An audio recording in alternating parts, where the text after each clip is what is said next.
정월 대보름은 우리나라 전통 명절로 설날 이후 처음 맞는 보름날, 즉 음력 1월 15일 날입니다. 올해는 양력으로 2월 24일 토요일입니다. 우리 조상들은 어찌 보면 설날보다 더 성대하게 지냈는데 보통 전날은 14일부터 행하는 여러 가지 풍속들이 많았기 때문입니다. 원래는 설날부터 대보름까지 15일 동안 이 시기에는 빛 독촉도 하지 않을 만큼 옛날에는 큰 축제일로 삼았다고 하는데요. 또한 어른들께 세배를 드릴 수 있는 날에 마지노선으로 정하고 있는 날이기도 합니다. 우리나라에서는 공휴일로 지정이 되지 않고 현대에는 다들 바쁘기에 존재감이 많이 사라진 듯 하지만 북한에서는 여전히 공휴일로 지정하여 정월 대보름에 하는 풍습들을 실제로 행하며 즐긴다고 합니다. 아마도 사실 많은 분들이 요즘 누가 보름까지 챙기겠어?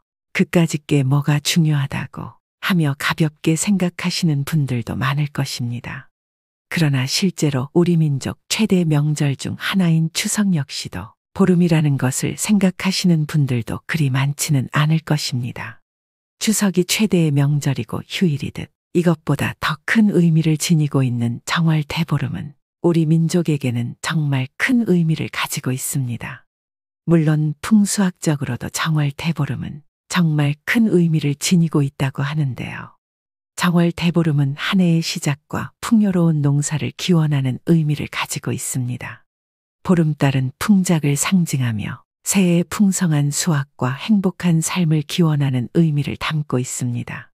또한 가족들과 사랑하는 이들과 모여 달의 아름다움도 감상하고 소원도 빌며 특별한 순간을 만들어내는 중요한 날이기도 합니다. 올해는 다가오는 24일이 정월 대보름입니다.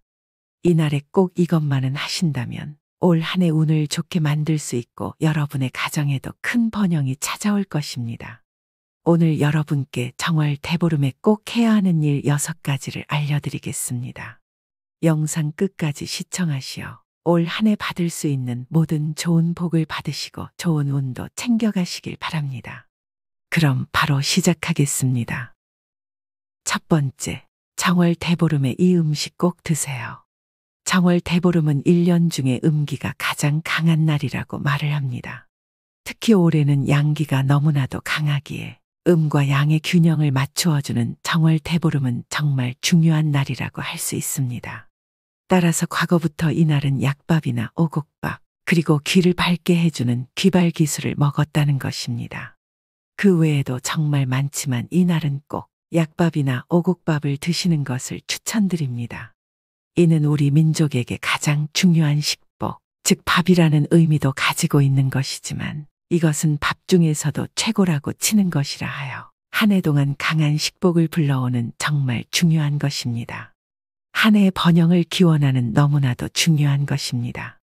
물론 바쁘고 귀찮기도 하며 정신없는 하루하루 속에서 이런 것을 다 챙기기는 힘들 수 있습니다. 그럴 때에는 대형마트나 동네 떡집에 가시면 약밥을 팔고 있으니 이날 아침에는 꼭 약밥을 드시도록 하세요. 그리고 묵은 나물을 함께 먹는 것은 한 해의 불행을 삼켜 한 해 동안 내내 좋은 일만 있기를 기원하는 의미도 가지고 있습니다. 약밥 하나와 나물 한 종류는 꼭 드시는 것이 좋습니다. 분명 올 한 해는 여러분에게 만복이 깃들 것입니다. 두 번째, 정월 대보름하면 무조건 달입니다. 동양학적으로 해는 양기를 대표하는 상징이며 달은 음기의 대표적인 상징입니다. 그래서 음과 양의 균형을 표현할 때 무조건 해와 달을 그렸던 것입니다. 특히 올해는 우리가 만나는 모든 해 중에서 양기가 가장 강한 해이고 번영의 기운이 가장 강한 해입니다. 간혹 많은 분들이 양기가 번영과 성장을 상징한다고 생각하여 양기만 좋은 것으로 여기시는 분들도 계십니다. 그러나 실제로 음기는 안정과 평화를 뜻한다고 합니다. 따라서 음기와 양기가 잘 조화를 이루어야 번영과 성장 속에서 안정과 평화, 행복도 깃든다는 것입니다. 양기만 너무 강해지면 갈등이 일어나고 경쟁하는 기운만 강해지게 되어 오히려 불안정한 삶이 될 수 있습니다. 올해는 보름달이 뜨면 꼭 달맞이를 하세요. 집 주변을 산책하며 둥글게 뜬 보름달을 보고 한 해 소망을 빌어보는 것도 좋을 것입니다. 어릴 적 이날에 쥐불놀이를 하였던 추억이 떠오릅니다. 이날은 동네 친구들과 저녁에 삼삼오오 모여서 빈 깡통에 구멍을 뚫고 작은 나뭇가지들을 가득 넣어 불을 붙이고 볕단을 베어놓은 넓은 논에 들어가 신나게 깡통을 돌렸던 기억이 참 행복했었는데요. 아마 여러분들도 저와 같은 추억을 공유하신 분들이 많을 것입니다. 하지만 현대에 와서는 거의 사라진 하나의 놀이가 되었는데요. 이것을 대체할 수 있는 것이 바로 산책이라고 할 수 있을 것입니다. 분명 이것이 여러분의 마음의 안정으로 이어져 올 한 해 여러분 가정에 항상 행복과 번영 그리고 평안이 함께할 것입니다. 세 번째, 이날 아침에는 무조건 많이 웃으세요. 안정과 평안 그리고 행복한 삶을 영위하는데 웃음만큼 좋은 약은 없다는 말을 많이 들어보셨을 겁니다. 옛날 쓰여진 동국 세식이라는 책에 보면 이날은 밤새 불을 켜고 잠을 자지 않고 웃으면서 아침을 맞았다는 이야기가 나온다고 합니다. 그것이 한 해의 운을 지키는 최고의 수단이라는 의미입니다. 현대시대는 다들 바쁘다 보니 밤새 이야기꽃을 피워가며 웃으면서 밤을 새지는 못할 것입니다.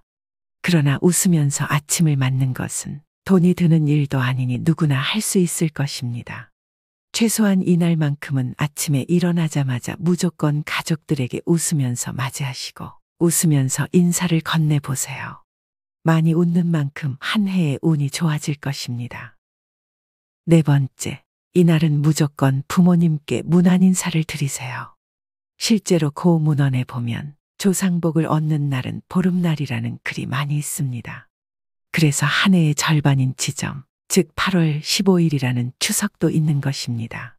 이 추석은 올 한 해 풍성한 수확을 얻게 해준 부모님과 조상님께 감사를 드리고 또 인사를 하는 날입니다. 하지만 정작 추석보다 더 큰 정월 대보름은 있는 듯 없는 듯 그냥 스쳐 지나가는 경우가 참 많습니다. 이날 조상님께 인사를 잘 드리면 한 해가 편안할 수 있습니다. 그 조상 중에서도 가장 으뜸은 바로 나를 낳아준 부모님입니다. 부모님으로부터 모든 조상들과 다 연결된다고 할 수 있습니다. 따라서 예전에는 이날 왕가에서도 종묘를 찾았고 왕실 어른들을 제일 먼저 찾는 것을 법도로 여겼으며 사가에서도 항상 어른을 먼저 찾아 문안 인사를 드리는 것으로 하루를 시작하는 것이 법도였습니다. 세상의 모든 복과 운 중에서도 가장 중요하고 큰 복은 조상복입니다. 함께 사시는 분들이라면 제일 먼저 일어나 웃으며 부모님께 문안 인사를 드리는 것이 좋으며 멀리 떨어져 사신다면 전화부터 밝은 목소리로 한통 하시는 것이 좋습니다. 그리고 부모님이 돌아가셨다면 일어나자마자 항상 돌봐주심에 감사하다고 감사 인사를 드리고 올 한 해도 무탈하고 소망하는 모든 일 다 이루어지게 해달라고 부탁을 드려보세요. 분명 올 한 해 모든 일들이 순풍에 돛을 달 것입니다. 다섯 번째, 이날은 절대 찬 음식을 먹지 마세요. 정월 대보름과 설날 그리고 추석에는 무조건 찬 음식을 먹지 않는 것이 원칙입니다. 찬 음식이라니까 어떤 분은 그럼 아이스크림은 안 되나요? 냉장고에 있는 김치도 먹으면 안 되나요? 차가운 식혜나 음료 등도 안 되나요? 라는 질문을 하시는 분들도 계신데요. 여기서 말하는 찬 음식이라는 것은 식은 것, 남은 것, 그리고 가치가 아주 약한 것을 의미하는 것입니다. 이날은 항상 따뜻하게 새로운 밥과 국, 또한 존중과 대우를 의미하는 음식들, 그리고 사랑과 정성이 가득 담긴 음식을 드시는 것이 좋습니다. 그리고 절대 외롭게 혼자 식사하지 마세요. 혹시라도 혼자 계시다면 가까운 친구분들과 함께 모여서 식사를 하시는 것이 좋습니다. 그리고 가족 중에 혼자 계신 분들이 있다면 불러서 함께 식사하시는 게 좋습니다. 그것이 여러분의 올 한 해 복을 불러다 줄 것입니다. 여섯 번째, 이날은 절대 불필요한 살생을 하지 마세요. 원래 이날은 절에서 방생을 하는 날로 정한 날입니다.